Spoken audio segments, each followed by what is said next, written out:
آپ پہ ایک FIR درج ہوتی ہے، آپ نے اس کا ذکر بھی کیا، آپ کی ویڈیو بھی اس پہ موجود ہے. جی جی. سوال میرا یہ ہے کہ جیسے آج کل ایک ٹرینڈ چل رہا ہے کہ علی صاحب گرفتار ہوئے تھے، سافٹ ویئر اپڈیٹ ہو جائے گا نا تھا، تو اگر کسی بھی معاملے میں آپ گرفتار ہوتے ہیں سافٹ ویئر اپڈیٹ ہوگا یا آپ ایسے ہی رہیں گے؟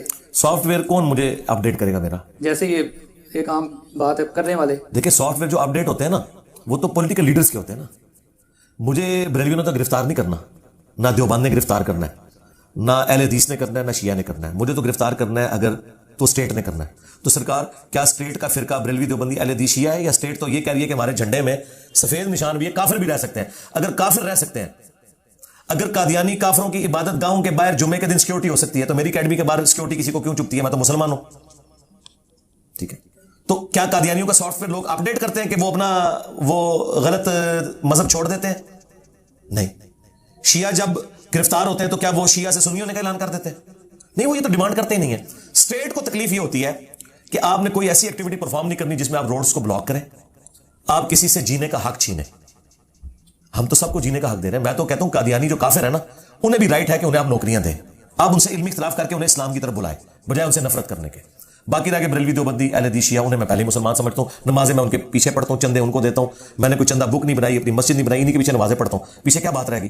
تو ہمیں تو گلا کر نہیں سکتا. تو ہمارا سافٹ ویئر کس نے اپڈیٹ کرنا ہے؟ مجھے یہ سمجھ نہیں آتی. کہتے ہیں سافٹ ویئر اپڈیٹ کریں گے. سافٹ ویئر اپڈیٹ جنہوں نے کرنا ہے انہوں نے تو ان کے اپڈیٹ کی ہے. مجھے بتائیں جو کہتا تھا کہ 22 کروڑ کی عوام میں سے میں 29 اپریل 2023 کو جب میری سیشن کورٹ میں پیشی تھی جس میں جج نے وہ عدالت نے اپنے آپ کو نکال دیا کہ ہم کیس سن ہی نہیں سکتے. ٹھیک ہے، یعنی کیس نہیں فارغ ہوا، جج نے خود اپنے آپ کو فارغ کر لیا. یہ کہہ رہے تھے ہم سیشن کورٹ کے 22 بندے بھی نہیں تھے جی 22 کروڑ کی عوام میں. ٹھیک ہے، جو انہوں نے ہنگامہ کھڑا کیا. اس کے بعد انہوں نے کہا جی ہم وہ 8 مئی کو جو ہے نا وہ لاکھوں کا لانگ مارچ لے کے آئیں گے. وہ لاکھوں کے لانگ مارچ میں آپ نے دیکھا 150 بندہ تھا، اس میں بھی آدھے مدرسے کے اسٹوڈنٹ، اور وہ بھی توڑ پہنچا نہیں ہے، ادھر پہنچا نہیں ہے. تو میں نے کو ملیشیا بھرتی کر کے انہیں کھاریے میں روکا ہے. کس نے روکا؟ اسٹیٹ نے.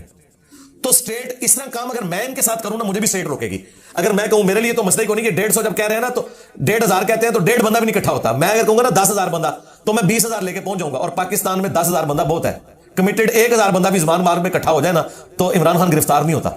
تو میں 1,000 سے زیادہ بندہ اکٹھا کر سکتا ہوں، لیکن میں یہ کام نہیں کروں گا. میں نے اینٹی اسٹیٹ جانا ہی نہیں ہے.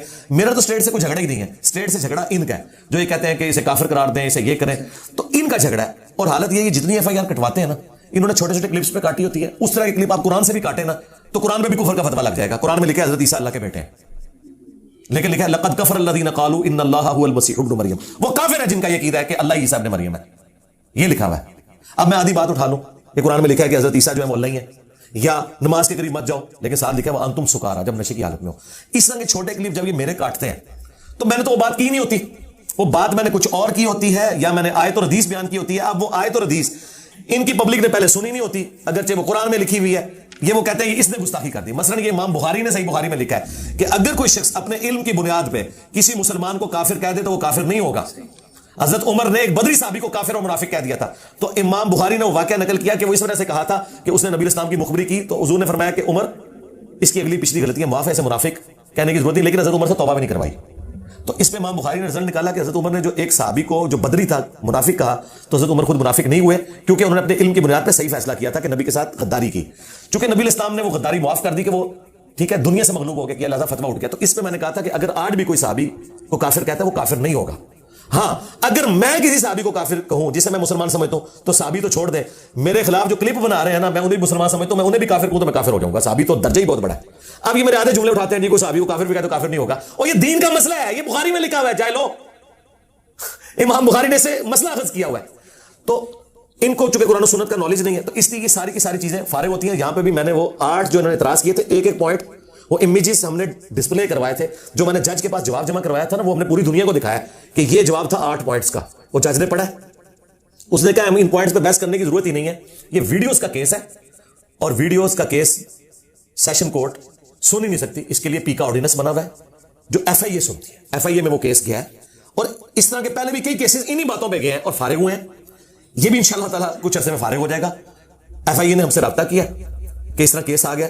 انہوں نے کہا ہم پہلے یہ کریں گے کہ جنہوں نے ہمیں کلپ بھجوایا نا ہم انہیں کہیں گے پوری ویڈیو لے کے آؤ. دا ٹائم قیامت تک جائے اور پوری ویڈیو ہے نا کوئی بھی نہیں ہوتی. وجہ ہے کہ انہوں نے بھی کلپ بھی سنا ہوتا ہے. میں نکال سکتا ہوں، میں اللہ کے فضل سے مجھے ہزاروں ویڈیوز ہے نا میری حافظ قرآن کو اس طرح قرآن یاد نہیں سے مجھے اپنی ویڈیوز کا پتا ہوتا ہے میں نے کس ویڈیو میں یہ بات کی ہے. میں ان کلپس کو بتا سکتا ہوں یہ کہاں سے کاٹے ہیں, یہ ڈھونڈ کے نکال ہی نہیں سکتے کیونکہ ان کو کاٹ کے کسی نے تحفے میں دیے ہوئے تھے. اب ویڈیو میری 10-12 ہوتے ہیں نکال لیں, میری ویڈیوز ہیں ہزاروں میں, 4-5 گھنٹے کی ویڈیو ہے, ٹھیک ہے. اور میں مولویوں کی طرح میرے پاس کوئی ہزاروں سوٹ نہیں ہے, میرے سفید کپڑوں میں سینکڑوں ویڈیوز ہیں, نیلے کپڑوں میں سینکڑوں, یہ بھی نہیں کہ کپڑے دے کے بھی اندازہ لیں کہ کیڑی ویڈیو سے بولے ہے, ان بھی نہیں ہوئے گا. وہ میں ہی نکال سکتا ہوں یہ کہاں سے نکالا ہے. پہلے تو ان کے پاس لیٹر جاتا ہے, جو پچھلوں کے پاس گیا نا, آج 8 مہینے ہو چکے ہیں, جو یہ 2 گلے پھاڑنے والے بھائیوں نے میرے پہ FIR کٹوائی تھی, 8 مہینے ہو چکے ہیں, یہ کلپ کی اوریجنل ویڈیو نہیں وہاں جمع کروا سکے. تو کلپ انہوں نے, پھر ان کی انویسٹیگیشن ہوگی, ان سے پوچھا جائے گا ہاں جی اس میں سے کہاں ہی مطلب نکلتا ہے. اینڈ میں جب وہ سیٹسفائی ہوں گے نا, پھر وہ مجھے بلائیں گے کہ ہاں جی آپ کیا کہتے ہیں. اور اس میں سپریم کورٹ کا فیصلہ یہ یاد رکھیں, جوڈیشری کے لوگ بھی سن لیں, کہ اگر کوئی بندہ آ کے عدالت کے سامنے کہتا ہے نا کہ میرا کہنے کا یہ مطلب نہیں ہے, تو اس بندے کی بات مانی جائے گی, چاہے اس نے وہ بات کی بھی ہو. تو میں نے تو کی بھی نہیں ہوئی ہے, اور میں بتاؤں گا کہ یہ بخاری میں لکھا ہوا ہے, تو امام بخاری پہ کفر کا فتویٰ جائے گا, میرے پہ تو جائے گا ہی نہیں, یہ فارغ ہو جائیں گے. یہ صرف اس لیے کرتے ہیں, آپ دیکھیں یہ ساری باتیں کر کے نا اینڈ پہ پتہ کیا کہتے ہیں کہ جی 5 لاکھ روپیہ انعام دوں گا میں. یہ کیوں, ان کو پتہ ہے گورنمنٹ نے تو پکڑنا کوئی نہیں, یہ غازی اٹھانا چاہتے ہیں, اور غازی مسلمان کے خلاف, ٹھیک ہے. تو پیڑ پا لیا جائے, 3 غازی آلریڈی آ چکے ہیں تھے ڈکلیئرڈ, اور تینوں جڑے نا جڑے 1 منٹ پہلے کہہ رہے ہوتے تھے ہم پھانسی کا پھندا چوم لیں گے, سارے معافیا مانگتے پھرتے. یہ حالت ہوتی ہے ان غازیوں کی. تو یہ اب بھی جو کچھ کر کے دیکھ لیں, انشاءاللہ ہم اپنے کیسز کو فیس کریں گے. باقی ان کی خواہش نہیں پوری ہونی کہ یہ سمجھتے ہیں کہ اب ہم اس طریقے سے کروا لیں گے, تب کروائیں گے جب میں نے وہ کیا ہوگا. اگر میں نے نہیں کیا ہوا, اللہ کے بندو جتنا ہنگامہ دنیا میں کھڑا ہوا ہے نا میری وجہ سے, ابھی تک کچھ نہ کچھ ہو جانا تھا. تو یہ جو کچھ نہیں ہو رہا, تو آپ خود سوچ لو کیوں نہیں ہو رہا, کیونکہ وہ سب کچھ قرآن و حدیث میں لکھا ہوا ہے. اب اوپر جو لوگ بیٹھے ہوئے نا, وہ پڑھا لکھا طبقہ ہے, ایون وہ کسی فرقے سے بھی ہے نا, تب بھی وہ لاجیکل بات کرتا ہے. اس نے فیصلہ کرنا ہے آئین اور قانون کے مطابق, اپنے مسلک کے مطابق نہیں کرنا. مولوی فیصلہ کرے گا اپنے مسئلے کے مطابق, آئین اور قانون اور قرآن و سنت کے مطابق نہیں اس نے کرنا. یہ سمجھتے ہیں اوپر جو جج بیٹھے ہوئے نا, وہ بھی ہمارے فرقے سے ہوں, ہمارے مطابق فیصلہ کریں. سرکار وہ کریں گے نا, ہم ہائی کورٹ میں جائیں گے, وہ جج کا کیس بھی اڑا دے گی ہائی کورٹ, اور اسے سزا بھی ملے گی. تو نے یہ غلط فیصلہ کیوں کیا, ایک بندے کی لائف کو ونریبل کیا. اس لیے کوئی جج جرات ہی نہیں کرتا کہ غلط فیصلہ لکھے. پہلے کر لیتے تھے, پہلے اس لیے کرتے تھے کہ جج کو پتا تھا میں باہر نہیں نکل سکوں گا, باہر عوام مجھے مارے گی.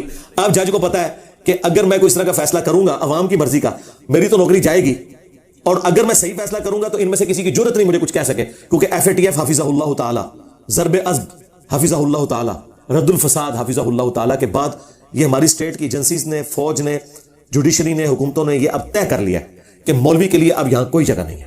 یا تو ان کے لیے ویٹیکن سٹی بنے گا, یا یہ میری طرح علمی اختلاف کریں گے. جتھے بنا کے کچھ نہیں کر سکتے. چھوڑ دیں, سب سے پاپولر لیڈر آپ کا عمران خان ہے, اس نے جتھا بنا کے کیا کر لیا. تو مولوی تو شاہی کوئی نہیں. عمران خان سے زیادہ کمیٹڈ لوگ کسی مولوی کے ساتھ ہیں. سعد رضوی صاحب ہے نا, کیا سعد رضوی نے کبھی دھرنا دیا ہے میرے خلاف؟ کوئی اس کا بیان ہے, ایک اس کا بیان ہے انٹریکٹ, وہ بھی اس نے معذرت کی کہ یہ میں نے آپ کے بارے میں نہیں کہا تھا, کسی اور کے بارے میں کہا تھا, وہ آپ کے کھاتے میں میرے لوگوں نے ڈال دیا. اس نے معذرت کر لی, اور میں نے ویڈیو میں کہا کہ انہوں نے معذرت کی ہے. تو کون سی جماعت اٹھے گی؟ خادم رضوی صاحب کی زندگی میں نے ہنگامہ کھڑا کر کے رکھا ہے, نام لے لے کے ان کو پکارا ہے, اور میری ویورشپ ان سے زیادہ تھی. کبھی خادم رضوی صاحب نے کہا میں جیلم اکیڈمی دھرنا دوں گا, اور وہ نجی محفلوں میں کہتے تھے منڈوں نے چھیڑو, جو گلا پہ کرتا ہے صحیح پہ کرتا ہے. جواب ساڈے کوئی نہیں, جواب دیں گے تو ساری اپنی عوام چھوڑ دے گی. اور میں نے اپنی مخالفین کو کہا ہے کہ اگر اپنا فرقہ بچانا چاہتے ہو تو خاموش ہو جاؤ, یہ ذہن میں رکھنا. اگر بولو گے نا, تو اگر تمہارا فرقہ آندہ 20 سالوں میں ختم ہونا تھا, 5 سالوں میں ختم ہو جائے گا. مجھے دیکھیں انہوں نے 2 مہینے کے اندر, ٹھیک ہے, پہلے آسمان سے دوسرے آسمان پہ میری دعوت کو پہنچا دیا انہوں نے. کوئی سول سوسائٹی میں سے, کوئی میڈیا میں سے, کوئی صحافیوں میں سے, یا بڑے لوگوں میں سے کوئی بندہ بچا ہے کہ جس سے میرا تعارف نہ اس وقت ہو, اور سب لوگ آگے میڈیا میں انہیں کنڈیم کر رہے ہیں کہ یار وہ سر کی قیمت رکھتے ہیں. وہ کہتا ہے علمی اختلاف کرو, وہ جتنے اعتراض کرتے ہیں وہ جواب دے دیتا ہے, اور کہتا ہے تمہاری کتابوں میں یہ لکھا ہوا ہے. تو مجھے تو فائدہ ہو رہا ہے. ہاں ایک نقصان مجھے ہے, اور وہ بھی آپ لوگوں کے نزدیک, کہ میری لائف ونریبل ہو رہی ہے. اس کی مجھے پرواہ پہلی کوئی نہیں ہے. ہاں وہ اسی کاسٹ کے اوپر ہم دعوت کا کام اٹھا رہے ہیں, یہ بات ذہن میں رکھیں. اگر ایک F-16 کا پائلٹ یہ سوچ لے کہ کسی وقت بھی فنی خرابی کے تحت یہ لگ سکتا ہے, تو سرکار وہ F-16 تو نہیں اڑائے گا نا. F-16 اڑا کے جو وہ کرتب دکھا رہا ہے یا دشمن کی فوج کو بھگا رہا ہے نا, تو اس کی اسٹرینتھ بھی وہی F-16 ہے جو وہ موت کے تخت پہ بیٹھا ہوا ہے. تو یہ جو موت کا تخت ہے نا میرا, یہی میری اسٹرینتھ ہے. اور آخری بات میں اس میں کروں گا, مولا حسین علیہ السلام کا قول ہے کہ اگر زندگی کا اینڈ موت ہے تو شہادت سے بیسٹ کوئی آپشن نہیں ہے. کیوں روڈ ایکسیڈنٹ میں مروں, کیوں ہارٹ فیلئر سے مروں, کیوں ایئر کریش میں مروں, اللہ کے نام میں کیوں نہ مروں. اگر موت کا وقت فکس ہے اور موت آنی ہے تو شہادت میں کیوں نہ آئے. ویسے تو ہر مسلمان کہتا ہے یا اللہ منو شہادت دی موت نہیں, جدو شہادت نیڑے آندی سب تو پہلے مسلمان ناظرے ہوندے جا کے.